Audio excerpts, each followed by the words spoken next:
fun. Hello, everybody. This is Steve Peterson. This is Jack Hinkle. Welcome back to Chops Podcast Summer Vacation Edition. Can you scoot this way a little bit? Betcha. I don't know if we're in the frame. Oh, yeah. We got to get cozy back over You don't here. want me to get out of the frame. I mean, No, I'm the clickbait. It's Chops, Steve's podcast featuring Jack. Yeah. That's right. There it is. We're in the office here. It's June 18th. Yeah. We're on summer break. We are. And it's pretty gnarly outside. Yeah, there's like big time thunderstorms going on. We had just relocated to a different part of the school just until things got a little bit more A little calm. bit safer. But I have a window now. I can actually look outside and see Jack is in a new office. So rewind, like 2 years ago, 2 years ago, This for was 15 years, I was in this office. Yes. Nice digs. Let me tell you what's nice about this. Tell me, Steve. And for you and for the listeners in Tell Chop me what's Nation, nice. you got a window. Yes. Well, it looks to the outside. It looks to the end. Yeah. I had a window in the old office. Right. To All the the band room. offices on the other side, the OG offices, all look out on the band room, which conceptually is cool. Yeah. Practically, it kind of gets in your way. It's loud. It's very loud. It's so loud. If anybody's in there having a rehearsal, then it just kind of bleeds into your office space. Why we all had prep during Jazz 1, I'll never know. Couldn't have been during piano class on the headphones, huh? My gosh. Thanks, Concord. And so this office is great, and everybody walks by your office, but you're facing the door, so you kind of see what's going on, but you're not. People have to come back to look at you. So I think it's good. And you're right across from the coffee machine. Not the coffee. Well, that too, but the copy. The copy yes. machine. Right? Yes. So you are the first office, though. So when kids come up here, they're going to find you first. Well, I'm going to turn my desk around, so I'll have my back to the door, and then they'll be too scared to. You could just go out the approach. window, rappel down the window when kids are coming to get you. My escape route. Yeah, so this, it's a nice office. It's great. You got a lot more room. You got room. light. He's got a wardrobe closet. Got a filing cabinet. He's got for all my files. He's got a bureau. That's what that's called. The thing behind you? Oh, this is a bureau. This is nice. Is this the schools? Yeah. It looks a little like. Did you try to move it at all? No. Does it move? It's insanely heavy. Like That's why it stayed here all that's these why years. I think that belonged to Joe Bikeman. I was gonna say this is not like school It's furniture. like the desk we're in now is like the fake wood top and the black metal drawers. Straight out of the 80s. This one is like heavy. It's actually a piece of furniture. Yeah, that's cool. That's like I would have this in my home. It's like Right. mid-century modern. It's kind of retro. Yeah, So it's cool. it's so we got some stuff in there. Yeah. So we're back. So we're here at school today because Steve decided that no, let me rephrase that. No, because the Elkhart Jazz What Festival. did I decide, Jack? What did you decide? The Elkhart Jazz Festival every year does a high school showcase, and the Elkhart Jazz Festival is a pretty big deal in the country. It's a pretty big jazz festival. it is. It's and a nice they do, festival. They do a little Great. jazz showcase for the high school ensembles that perform. So, how long have you been doing this? That's a great question. I think like since 2009. Yeah. Okay. Were you in that band? Not 9. I did the one with Bucky Pizzarelli. That was my first one. Okay, that was the first. That's first one. That would have been like 10 to 11, or maybe 11. Yeah, it would have been the summer of 11. That was the first. That was when that was. Oh, maybe it wasn't. Unless there was one earlier than that. Huh? Yeah. So, were you in the band or did you sub? I was subbing. What'd you play? Trumpet. With Bucky Pizzarelli. Yeah. So Bucky Pizzarelli, God rest his soul, legendary jazz guitarist, and I have really good memories. I think we played in the Lerner, the Crystal Ballroom at the Lerner, which is a really wonderful, aesthetically pleasing place. Like kids have prom there and they have wedding receptions there, all that kind of stuff. And then so we had the stage set up, but it was pretty tight. Yeah. And like we were like packed in there. And Bucky was well into his 80s, upper 80s, and wasn't that mobile. So he just kind of sat there. Yeah. And he he soloed on a few tunes, but maybe we played like 5 or 6 tunes. But he just sat there the rest of the time because there was nowhere to go. Nowhere to go. He was sandwiched in by all these teenagers. The good memory I have of that is that the guitar player in the band, do you remember him? Yes. He had, I mean, he was a good guitar player, He right? was. But he kind of was raised in like the emo metal roots of Yep. guitar Yeah. and kind of looked the part. Yeah. Long hair, like gauges Yep. in his ears, Yep. some piercings. And it was just such a funny sight. Him and he had like his 7th string, like black Ibanez metal guitar, long hair, Yeah. like that kind of grungy, like rock look. Yeah. Next to Bucky Pizzarelli. Bucky Pizzarelli is this like Like this it- white hair guy, kind of robust, kind of a round character, Yes. right? But a super sweet looking face, and played acoustic guitar. The yin and the yang. Yeah, it was That was fun. That was fun. two That was very a good nice time. people together that were, probably wouldn't normally sit together. So because hey, it stopped raining a little bit. It just got really quiet. Stop raining. Uh, I can stop yelling now. Michael. How can a show that I watch, The Office is like coffee. Like I have 2 cups of coffee. I watch like 2 episodes a day. I would not say The Office is like coffee You want it? because you can watch a lot more than 2 episodes a day. That's true. But I mean, like, I do 2 a day. Yeah, it's just kind of Just like keeps part it of the going. routine. Yeah. And I know what the shtick is every time, and it makes Kathy and I laugh like every time. Every time. And it just tickles me, like, and then it's usually. Then I just fall asleep and I'm alone in Which the is room why it's not coffee. with Oliver. I'm with the dog, and Kathy has gone to bed, and I'm just asleep, and it's just going through every episode. It's chamomile tea. It is. Okay. Anyway, go ahead. I would say though, most of in our director group chats and in our own chat, yeah. most of the gifts that are sent are like Office references. Yes. Because there's always one to fit Yeah. any occasion, Yes. right? It always works. Yeah, my personal favorite that I've used the most is when they're trying to take over the other branch and they put on fake mustaches and Kathy, no, is her name Kathy? No, not Kathy. It's Pizzarelli. Karen. Karen, not Kathy. Karen. Kathy's the later one that tries to like Yes, get with yes, him. yeah. No, Karen Karen comes up to his Pizzarelli, car yeah. and she's pregnant and Jim's in the passenger seat and he just like He slouches talking back.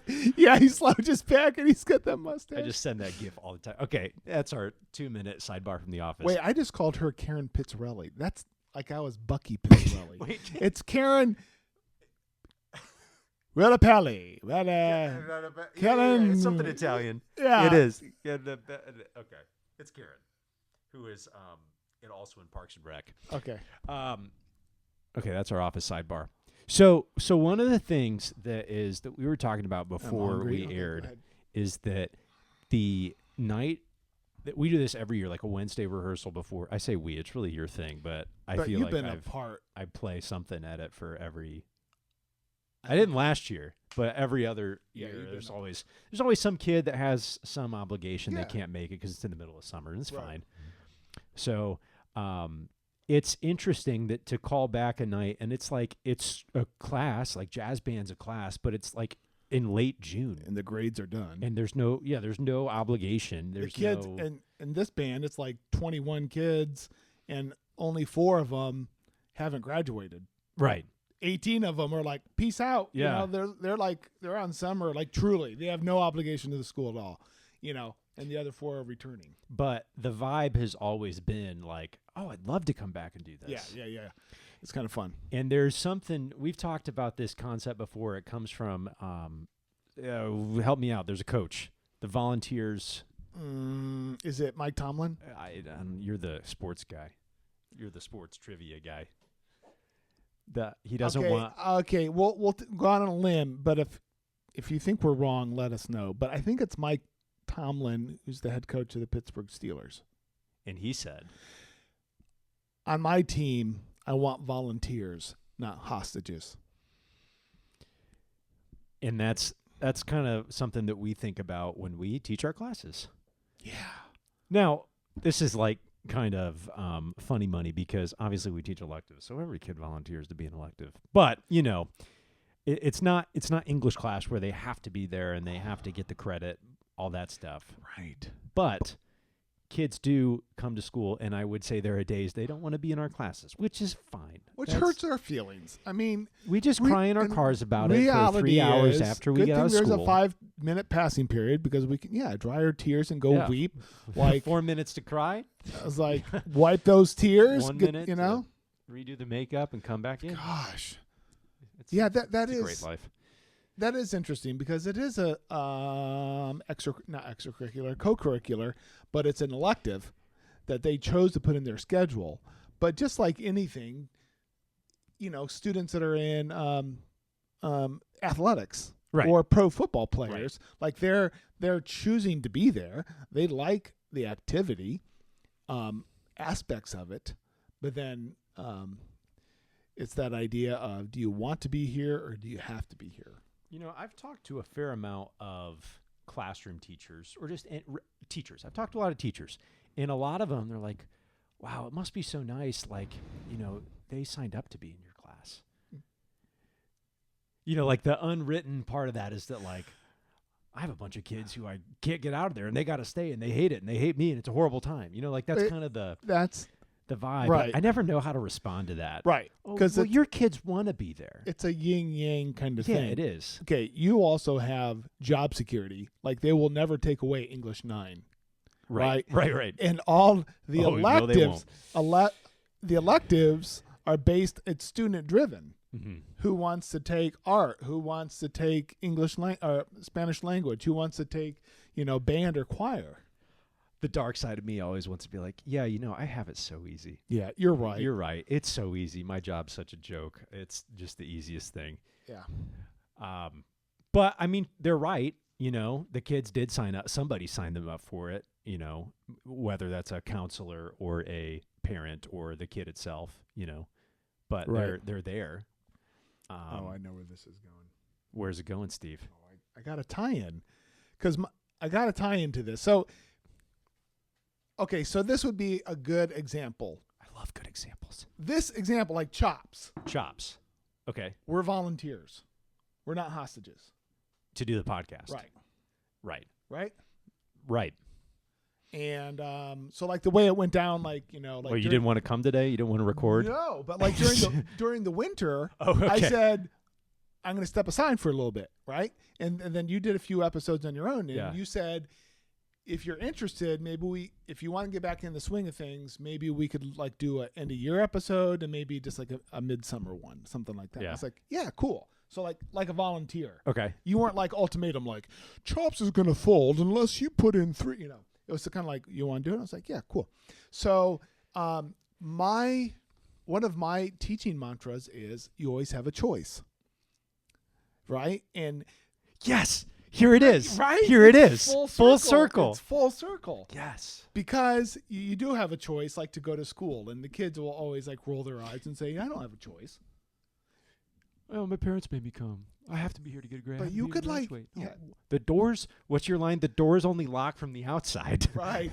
You could You run, can leave. and they're like, can I leave? I was like, You're like, go sure. ahead. I'm not Like, stopping you. there'll I've be seen how that plays out. There's consequences, but you got a car, go. Yeah, Like go. I don't know what to tell you. Like I'm not keeping you here. Yeah, so that's like an extreme example of just kind of playing around with that with the kids and having fun with that. But then also thinking about everything that you do. I mean, it is kind of like a life kind of philosophy. Right. You have a choice. Right. Well, I thought about that. I think about that with the teachers that say, well, you're lucky your kids choose to be And there. we I'm like, chose to teach electives. I was like, we're all choosing to be teachers. We know what we signed and you up chose for. your content. Yeah, Was English an elective when you signed up? No. It's going to be a core class. Kids have to take it. Oh, that's luscious. Yeah. That is luscious. Okay, so I said that to the kids a lot. I'm sure I said it to Jack when he was a student, like in his and era. I'm sure I did not handle that one well. I'm sure I took the bait on that one so hard, dude. It's like high school's stupid. I'm getting out of here as soon as I can. Joke's on me. He's Never back. left. He's back, sucker. 16 years later. I'm in my old band director's office. Dang it.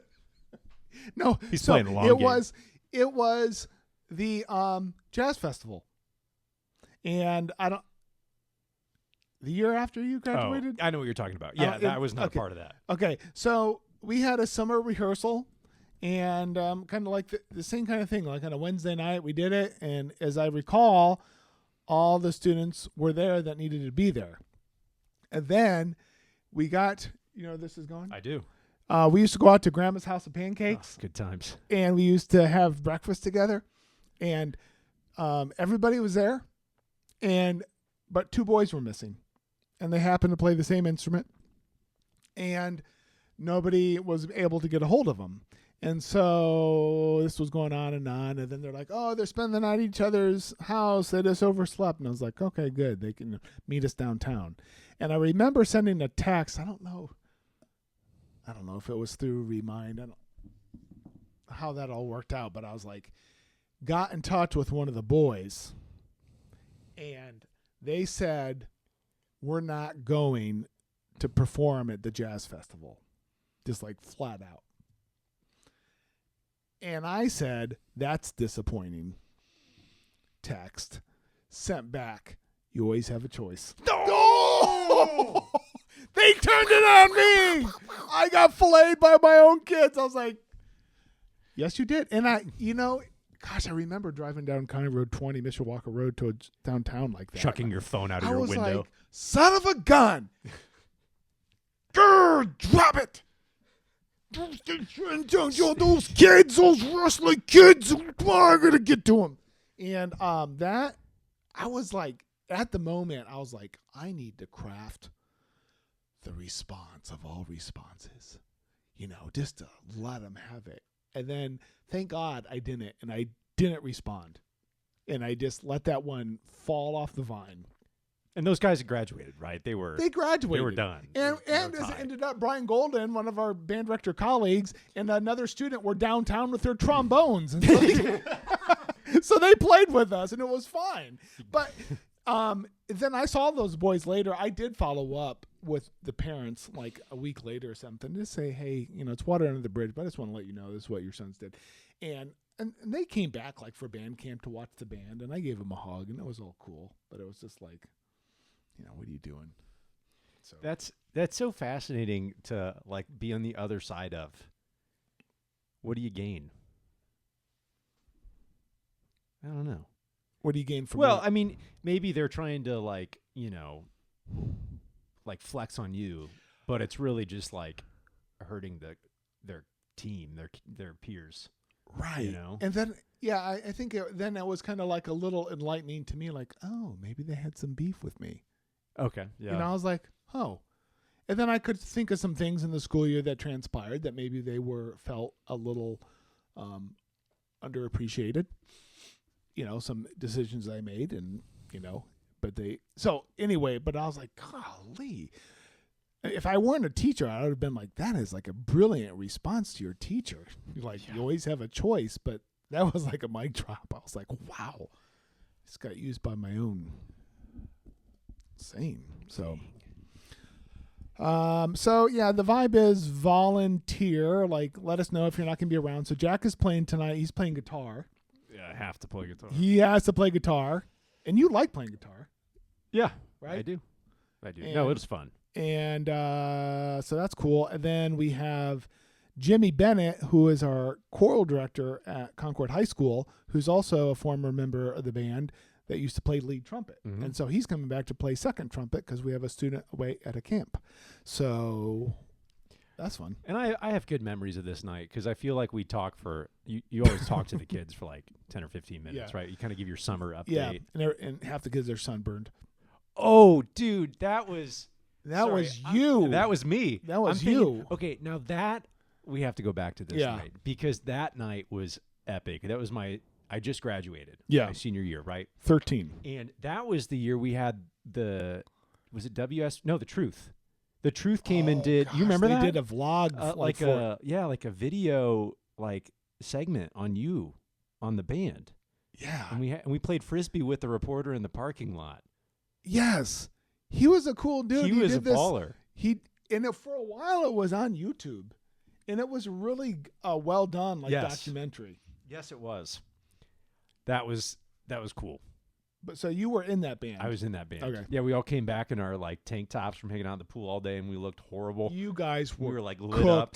Cook. You came in like with tank tops on. I was like, oh my gosh. It's like the lobster brigade comes in. Hey guys. Good times. Good times. No, that was fun. So, okay, we should talk like teachers for a second, Steve, because I think that's what we tell our kids are. Once a teacher, always a teacher. There you go. So, what are ways? This is so shallow, but Trying to work on my posture. trust. This is really awkward. Okay, here we go. Can I just get through one sentence? Probably not. It's not going to happen. Go ahead. What are ways you make your kids volunteer in the classroom and not feel like hostages? I just talk really fast. How do you make them volunteer? Yeah, it's a really shallow question, but I have faith that you'll take it deeper. Well, to volunteer for something, we have to acknowledge that the person doing the volunteering has a sliver of self-confidence. It might be great, but they have a little bit of something that pushes them to the edge. Then I think if that step is taken, then that volunteer effort must be rewarded and like welcomed and cultivated by like positive response. Like making that like the thing, not the answer, but like the fact that you did the volunteering, right? So like so I guess what I'm getting at is like building that culture, which is probably you're asking, how do you build the culture? Right. I just said build the culture. But and giving extra boost or affirmation to those students that are going for it. And then also I think the humility pie comes into it. Like you got to be able to I don't really know how to do this like unnaturally. I think it just happens naturally for a lot of us, but like you got to put yourself in a willing to take a risk and willing to fail and willing to be okay in the classroom, like as a teacher. So then the students see you as not like holding onto the sword and the shield, like I'm never going down, I'm never wrong, but like see that you're kind of a part of the community too. So going back to how we get this volunteerism in our classrooms, okay, a lot of people, society, like to rip on kids compared to 20 years ago. Down with like, teenagers! Kids are so worst, all those screedagers, blah, blah, blah. Okay, here's the thing I think about kids that is better. I think kids are nicer. I think kids are nicer than what they used to be. That's true. And I watch some kid come in. Yeah, tonight it all blows Mr. up. Peterson. You always had a choice, Mr. Peterson. Punch you in the head. I noticed that kids are nicer, and I really appreciate like in jazz band, right? Like, in the younger bands, improvising a solo for the first time, that's like a scary thing. Yeah. And the kids are like so supportive of each other. Yeah. Like no one will ever be like, dude, that was trash. What? Like, and they just would never do that because they want to like build each other up. And that's not anything I did. That's all the kids, because I do think they're just really nice. And the kids in that room are nice in general too. But I think of that, like just this kind of like, it's positive reinforcement, but it's not like, as the kids, like they're not, just being over kind. They're not like lying about it either. So they're sincere. They're sincere. Yeah, I was trying to find that word. But also, I think Jack is being very, not self-deprecating, but he's being very humble. That is something he has set up. You have set up. Sirens. There's so many sirens going off. I think, part of it's nature and part of it's nurture. I think there are a lot of nice kids going through our school. But then also, like I'm thinking about your jazz bands, whether it was group Jazz 3 or Jazz 2, you fostering that in little bite-sized bits in August and September. And then so there was a willingness to volunteer, like creating that culture. You created that space for them. So yes, they are kind inherently, but then also you gave them a platform to declare the truth. Well, thank you. You're welcome. And But it's no one. I've never ever had to like reprimand somebody because they said something negative about a solo like that. That's like not happened. And another thing that I think has helped is like, and this is it's easier to do with your jazz bands because you see those kids often. But like in a piano class, creating like some sort of community. I mean, I know this is like so cliche, some sort of community. But I had a really good run with one of my piano classes this year, and it was small, and there were like tons of inside jokes that the class had, which is always fun. Yeah. That it's not like individual. It's like a class inside joke, as Michael Scott would say. He loves inside jokes, and he would love to be a part of one someday. But I mean, there are good moments of that, and when you have that vibe, it's like it's not school anymore. It doesn't feel like school. So volunteering to play something for the class or do something, it's just what you're doing in that moment. Right. That's interesting because. So, are you saying that was like a year ago? Like you were thinking of that certain class? It was this past school year. Like the first semester? Correct. Right. In the second semester, not so much. No, and that class, they were fine. Like they were not bad kids. They played well. It was fine, but they were just very, very quiet. Yeah. And, you talk about this nature and nurture thing. I think that's similar case too. And there were kids in there that would talk, and they would talk to me, but it was a full class. It was like, at one point it was 20 kids. And this first semester class was like 9 or 10. Yeah. But this 20 kid class, I mean, that's full. And dude, okay, you know this, but the listeners don't. But like, okay, so you teach piano class with headphones on, but you can also teach it just like a normal class, like what we call out loud, where the kids just play their pianos and it's just, it's acoustic noise. A cacophony. But it's set up in 5 rows of 4 pianos each, like this way. And at the teacher station, I'm at the very front. If a kid in the back row talks to me, I will never hear them. Right. And I always have to say like, what? And then they're like speaking at the same volume. Like, I still can't say it louder. Yeah. And then the kid in the first row is like, dude, they said this. I'm just Yeah. But it's like, it's stuff like that can get in the way. And it's, it's harder to riff when you got 20 kids compared to 11. The question of the days don't feel as like easy because you're trying to get through everybody. It's a process. So I do think that more people, kind of hindered the process of creating the culture. But at the same time, I've had classes that were bigger and had a culture. Yeah. So I think it might have been the cross section of kids who just like didn't really want to like talk. It was that collection. Yeah, it was that collection. And if you ask me, Steve, I'll ask you. Is it okay if kids don't talk? Sure, Jack. I mean, I guess so. It's fine. But I'd had conversations with them like, this isn't very fun. Right. If like as a class there's You got after him. Yeah, I did. There was a day, as the kids say, I crashed out. He crashed out. There's some like that proverbial English teacher is listening right now. They're like, I wish my class would stop talking. Why are you complaining to get them to talk more? It's because I can't function. It is like not fun. I feel like I'm teaching a brick wall. We're like, okay, kids, turn to 44, jazz jig. Okay. Yeah. This one's in 3/4 time. Who can tell me what the 3 means? Cricket. No, guys, watch this. Cricket. Okay.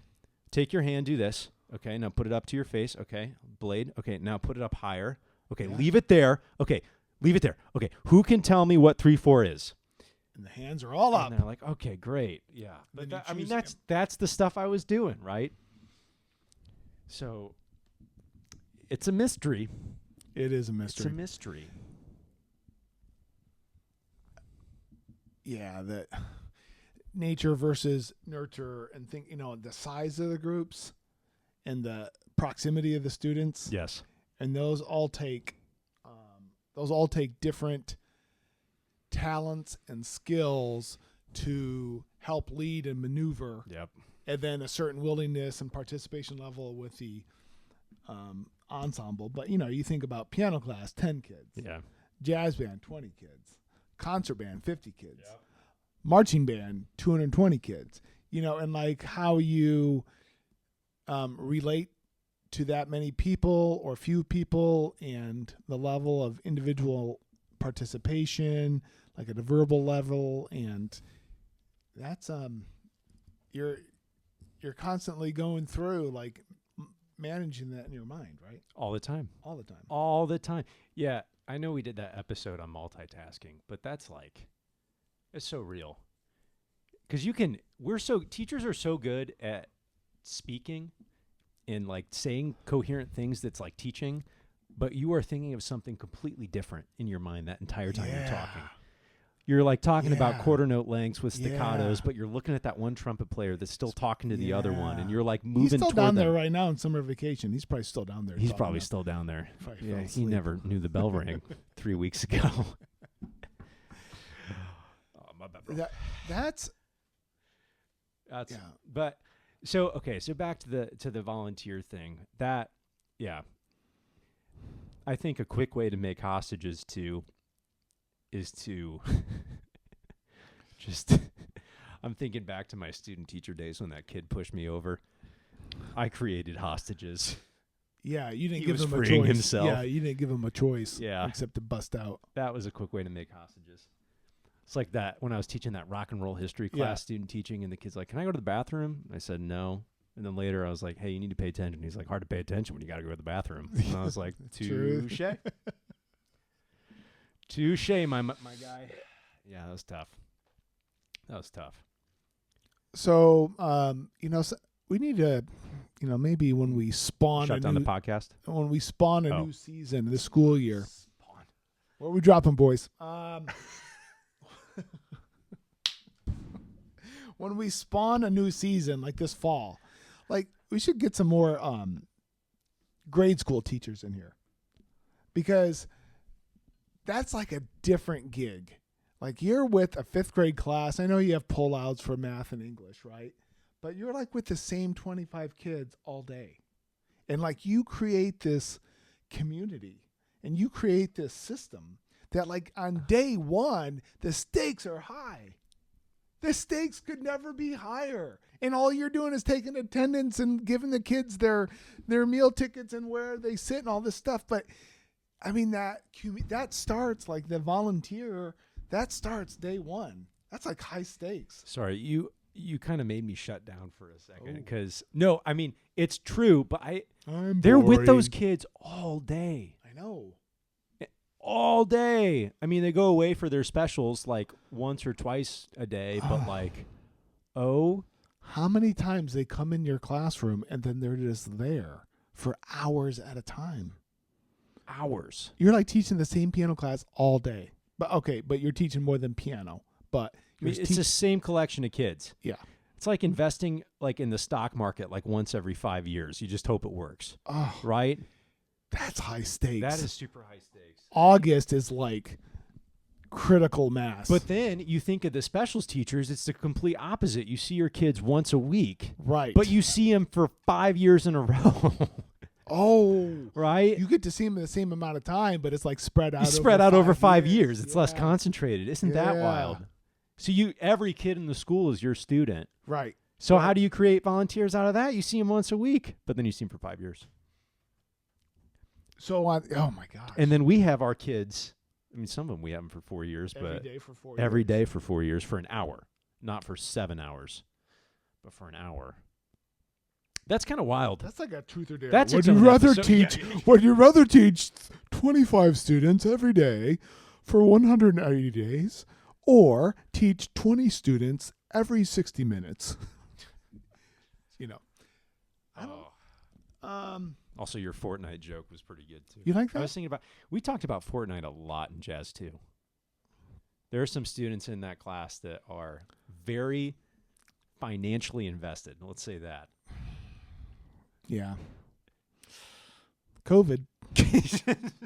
I mean, I had teenage boys during COVID, and I watched that, man. Those guys were grinding on that thing. I was like, what do you want for Christmas? V-Bucks. Yep. That made for some good conversations. I remember the boys this is like, COVID 101. Adam's home. He's a freshman in college. He gets sent home. And then Jacob was a freshman in high school. So freshman high school, freshman college. And we were all doing the same thing, but mom and dad would go to bed and the boys would grind on Fortnite, right? That would get going, or they'd play FIFA. And there was one night that the boys always laugh about this. They're like, remember that one? There was that one time that you came downstairs, Dad. Like, bedroom was like 2 stories up, right? They're in the basement. And I come down there. I don't even know if I had a shirt on, boxer shorts or something. Like, Dad comes down the stairway, hanging onto the rafter, kind of looking down.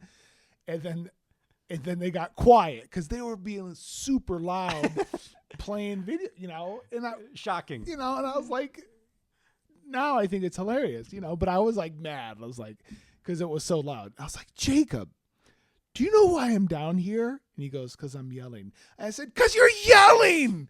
You're yelling. I said it just like that. They've replayed that to me like 1,000 times. They're like, sorry, Dad. That is so epic, dude. Have you ever played Fortnite? Yeah, I have. How long did you last? Not long. Yeah. No, I think the concept of it is awesome. It's good. I think I played once, and that was all I needed. I played with the boys, and really, when you play with like teenagers or young adults that know how to play this stuff, like, kind of the entertainment is them laughing at you. Yes. Yeah. Right. Yeah. I mean, Yeah, that's why symbiotic relationship. They'll humor me and play something because they just know they'll get roasted, and it will just be blooper after blooper after blooper. Right? It's like Jim and that where he's like shooting a wall. Karen Filippelli. It's back. Gosh, and the listeners that watch The Office were saying it the entire time we were saying. What did we say? Pizzarelli. Filippelli. No, it's Filippelli. It's Filippelli. They'll get back to it. Karen Filippelli. We got back to it. We got you. Okay, there's probably kids here. What time is it? 5:39. Oh. Okay, we gotta get going. Okay, subscribe, and follow. We'll be back towards the end of the summer. Sometime. Yeah. Sometime. It'll be exciting. Okay, so for Steve Peterson And Jack Hinkle. we're out of here. See ya.